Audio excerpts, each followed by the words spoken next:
ಅದ್ರ ಬಗ್ಗೆ ಏನು ಹೇಳ್ತಾರೆ ಸರ್? ನನಗೆ ಗೊತ್ತಿಲ್ಲದೆ ಇರೋದು ನೀವು ಕೇಳಿದ್ರೆ ನನಗೆ ಗೊತ್ತಿಲ್ಲ. ನಾನು ನಾನು ದೇಶಪಾಂಡೆ ಅವ್ರದ್ದು ನಮ್ಮ ಸಂಬಂಧನೇ ಬೇರೆ, ಅನ್ಯೋನ್ಯವಾಗಿದೆ. ಯಾವುದೇ ರೀತಿಯಲ್ಲಿ ಏನೂ ತೊಂದರೆ ಇಲ್ಲ. ಅವರು ನಮಗೆ ಗುರು, ಯಾವಾಗೂ ಅವರೇ ನಮಗೆ ಮಾರ್ಗದರ್ಶಕರು.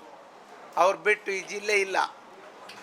ನನ್ನಷ್ಟಿಗೆ ನೀವು ಒಳ್ಳೆ ಕೆಲಸ ಮಾಡಪ್ಪ ಅಂದೇಳಿ ನನಗೆ ಸಲಹೆ ಸಹಕಾರ ಕೊಟ್ಟು ಮಾರ್ಗದರ್ಶನ ಕೊಡ್ತಾ ಇದ್ದಾರೆ. ನೀವು ಬಂದ್ಕೊಂಡು ಶೀತಲ ಸಮರ ಅಂದರೆ, ಶೀತಲ ಸಮರ ನಮಗೆ ಬಿ ಜೆ ಪಿಯವ್ರಿಗೆ ಅದೇ, ನಮಗೆ ದೇಶಪಾಂಡೆ ಅವ್ರಿಗೆ ಇಲ್ಲ.